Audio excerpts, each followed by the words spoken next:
Every great story starts with a dream. Ours wasn't fancy. No flashy suits. No corner offices. Just two kids with fire in their eyes sitting at a broken kitchen table sketching plans on the backs of pizza boxes. Dreaming of something bigger. Something better. We talked about building a business that mattered. Not just to make money but to make a mark. To build something with our own hands from the ground up, something no one could ever take away. We had the hunger. We had the ideas. We had each other. At least, that's what I thought. Late nights. Cheap coffee. Endless brainstorming sessions where sleep was a luxury and ambition was a drug we couldn't quit. We believed in the grind. We believed in the dream. And more than anything, I believed in him. He wasn't just my business partner. He was my best friend. My brother in everything but blood. I trusted him with my future. With my ideas. With every hope I had for a life bigger than the one we were born into. Looking back now, I can see the cracks. The way his smile tightened when I got the praise. The way his eyes flickered when clients liked my pitch better. The way he started showing up late to meetings acting like he didn't need to try anymore. But I ignored it. Because you don't doubt family. You don't question loyalty. You don't expect betrayal to come from the person standing closest to you. You expect the world to hurt you. Not your brother. Not your best friend. Not the person who once promised hand to heart. We're in this together. Always. But promises made in the daylight mean nothing when ambition starts whispering in the dark. And soon, the dream we built together would become the weapon he used to destroy me. The beginning felt like magic. Every idea sparked a new one. Every late night brought us closer. Every small win felt like we were inching closer to something real. We didn't have much. A beat-up laptop. A few contacts who barely knew our names. A dream stitched together with more ambition than sense. But what we lacked in resources, we made up for in hustle. Early mornings. Late nights. Lunch breaks spent cold calling strangers, pitching ideas no one believed in but us. We took every job, no matter how small. Designed websites for neighborhood shops. Wrote ads for businesses that barely paid us enough to keep the lights on. Every paycheck, no matter how small, it felt like a trophy. Proof that we were clawing our way out of the mud, inch by bloody inch. We made rules. No matter how big we got, we would stay loyal. No matter how much money came in, we would split everything 50-50ths. No secrets. No lies. No ego. It wasn't about getting rich. It was about building something bigger than ourselves. Something we could be proud of. And for a while, it worked. Clients started coming to us instead of us chasing them. Bigger businesses. Bigger contracts. We moved out of the kitchen and into a tiny office with peeling paint and a leaky ceiling. It wasn't much, but it was ours. We decorated it with second-hand furniture and dollar store art, laughing like kings at our crumbling throne. Because back then, it wasn't about how it looked. It was about what it meant. It meant we were building a future. A real one. I remember nights when we'd sit on the floor after everyone else had gone home, counting the day's wins, dreaming about the empire we would one day run. This is just the beginning, he'd say, clinking his coffee cup against mine. And I believed him.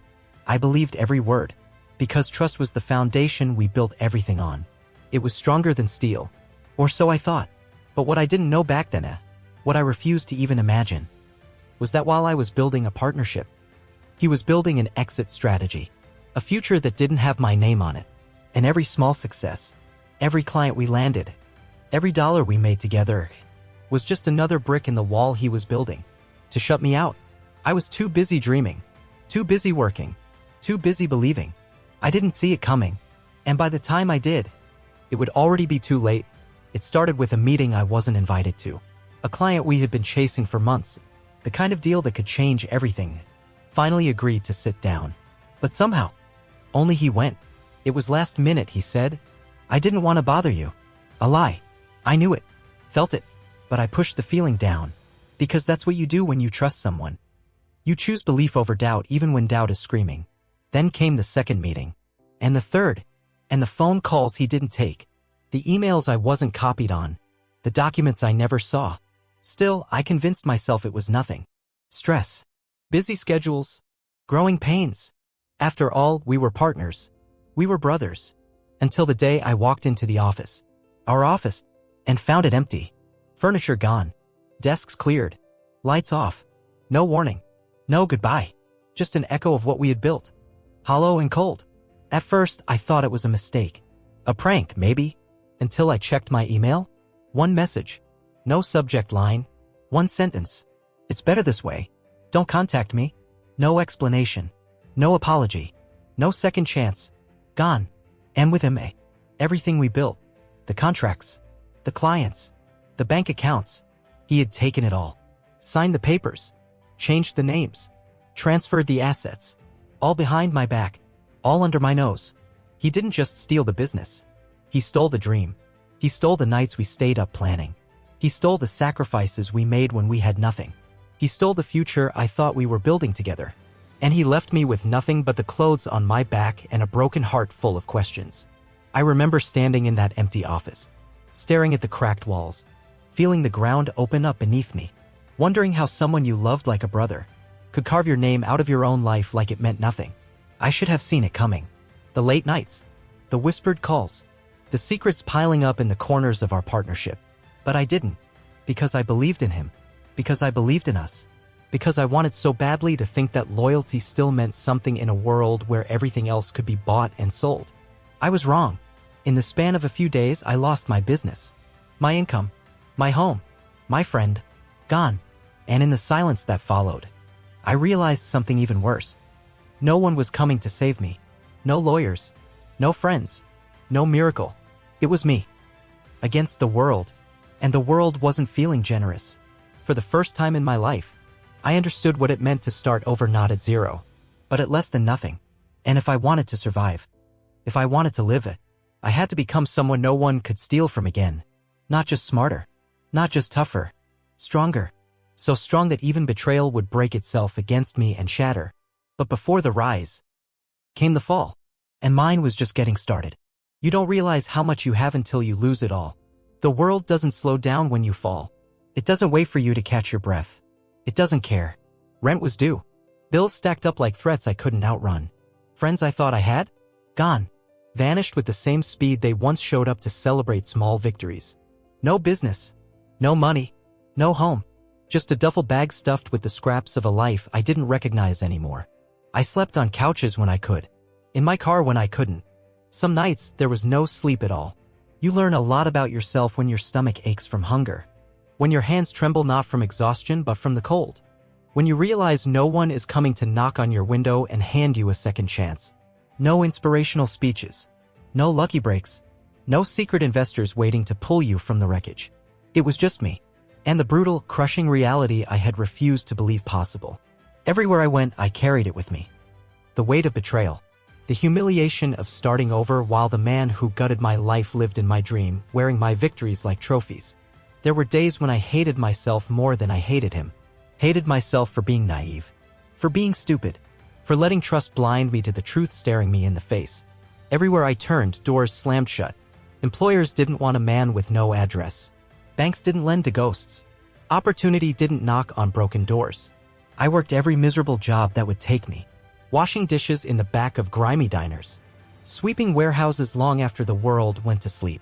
Lifting things heavier than my own body for men who didn't even learn my name. Every dollar I earned slipped through my fingers faster than water. A tank of gas. A loaf of bread. A place to shower for a few minutes and remember what dignity once felt like. I lived day to day. Hour to hour. Not planning. Not dreaming. Surviving. It wasn't romantic. It wasn't noble. It was ugly. It was desperate. It was lonely beyond anything I had ever imagined.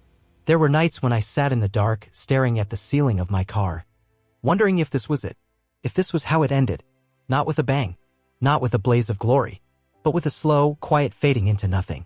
And maybe, for a while, I believed it. Maybe for a while, I thought he won. He took the dream. He took the future. And I was stupid enough to let him. But somewhere in the cracks of my broken spirit, something still flickered. Not hope. Not yet. Anger. Cold, burning anger. Not the kind that lashes out. The kind that hardens. The kind that settles deep in your bones and says, not like this. Not like this. If I was going to disappear, it wouldn't be crawling. It wouldn't be begging. It wouldn't be in the shadow of someone who mistook kindness for weakness. If I was going to fall, truly fall, I would fall swinging. And if there was even the smallest chance, even the tiniest crack in the walls closing in on me, I was going to find it, and I was going to tear my way out. The first step forward wasn't heroic. It wasn't a grand decision. It wasn't a movie moment with inspirational music swelling in the background. It was desperation. It was survival. It was me staring at a dirty bathroom mirror in a gas station at 2 in the morning, whispering to my reflection, "This is not how your story ends." I made a list, not of dreams, not of goals, of needs. A stable job, a cheap place to live, enough money to eat more than once a day. No talk of millions, no talk of revenge, just survival. I hit every job board, every classified ad, every scrap of opportunity one could find. I didn't care what the job was. I didn't care how dirty, how degrading, how mind-numbing. If it paid, I would do it. I picked up a day labor job moving boxes in a warehouse outside of town. 12 hours a day, 6 days a week, loading, unloading, sweating through clothes soaked in grime and exhaustion. The pay was garbage. The conditions were worse. But it was mine. It was a start. I found a room for rent barely bigger than a closet in a rundown house filled with people just as broken as me. A thin mattress on a floor that creaked under my weight. But it was a roof. It was 4 walls. It was something. I saved every penny I could. No luxuries. No nights out. No excuses. Every meal was a dollar menu conquest. Every purchase was a calculation. Will this keep me alive another day? I taught myself to stretch dollars until they screamed. At night, when my body ached and my mind screamed for rest, I didn't just collapse into bed. I studied. I stole Wi-Fi from the diner down the street. Read every free article, every blog, every scrap of knowledge I could about business, marketing, finance, the weapons I would need for the war I was planning. While my body broke down lifting crates, my mind sharpened like a blade, because I knew something most people never realize. Rock bottom isn't the end. It's the foundation. And if I could survive this, if I could dig deep enough, I could build something that no one could ever steal again. Not with contracts. Not with lies. Not with betrayal. Because the next thing I built, it wouldn't be just an idea. It would be a fortress. It wouldn't be fueled by naive trust. It would be fueled by the fire they lit when they tried to destroy me. The world wasn't going to hand me a second chance. I was going to have to rip it out of the dirt with my bare hands. And for the first time in a long time, I smiled, because they had no idea who they left behind. And they were about to find out. The first win didn't look like a trophy. It didn't feel like victory. It was small, easy to miss. A tiny freelance gig I found through an online ad buried under a mountain of scams and fake offers. A startup needed help writing product descriptions. A job nobody else wanted. A job that paid pennies. But I took it, because at that moment I wasn't chasing glory. I was chasing momentum. I wrote like my life depended on it. Because in a way it did. I didn't half-ass it. I didn't treat it like a favor. I treated it like I was writing for $1 million brand because someday I would be. They loved my work, paid me fast, gave me a testimonial, told their friends. And for the first time in months, I remembered what it felt like to win even if it was only an inch. I used that tiny victory like a crowbar prying open the next door. And the next. And the next. I built a simple website. It was ugly. It barely worked. But it said something the world hadn't heard from me in a long time. I'm still here. I took on projects no one else wanted. Blog posts for boring companies. Marketing copy for businesses so small they couldn't afford real agencies. Editing menus for family diners. Anything. Everything. And slowly, painfully, the work started stacking up. I juggled warehouse shifts by day and freelance gigs by night. Sleep became optional. Comfort became a distant memory. But with every word I wrote, with every invoice I sent, with every new client I earned, I was laying bricks. Bricks for a new future. A stronger one. One no one could steal this time. I learned skills no school ever taught me. How to sell. How to negotiate. How to market myself when no one else would. Failure became my teacher. Pain became my motivator. Loneliness became my fuel. I wasn't rebuilding the life they destroyed. I was building something bigger. Something better. Something they could never even touch. 1 year after that first tiny freelance job, I landed my first real client, a mid-sized company that needed a full rebrand. The contract was worth more than I had made in an entire year of warehouse shifts. I signed it with shaking hands. Not because I doubted myself, but because I knew. This was the moment everything changed. I rented a real office. Nothing fancy. Just a room with a desk and a window that didn't leak. But it was mine. I started hiring. Not suits and ties, fighters. People like me. The ones who knew what it was like to be counted out. The ones who had something to prove. We built together, worked like our lives depended on it. Because they did. And for the first time in years, I wasn't surviving. I was winning. Not because it was easy, not because it was fair, but because when everyone else quit, I stayed. When everyone else slowed down, I pushed harder. When betrayal tried to bury me, I planted roots. And now I wasn't just building a business. I was building an empire born from the ashes they left me in, built brick by brick, scar by scar.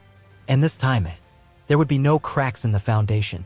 This time, it would be unbreakable. Success doesn't come like a tidal wave. It comes like a rising tide. Slow, unstoppable, pulling you higher even when you barely notice it happening. One client turned into two. Two turned into five. Five into a waiting list.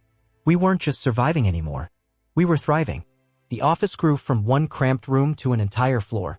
The team grew from a few desperate fighters to a force that competitors started to fear. We built a brand, not with slick marketing, not with lies, but with grit. Word spread fast. Clients knew if you worked with us, you didn't get excuses. You got results. You got blood, sweat, and relentless execution. We didn't wear suits. We wore scars. Proof that we knew what it meant to bleed for something you believed in. Money started flowing in numbers I used to think belonged to someone else's life. 5 figures a month. Then 6. Then more. I wasn't rich. I was unstoppable.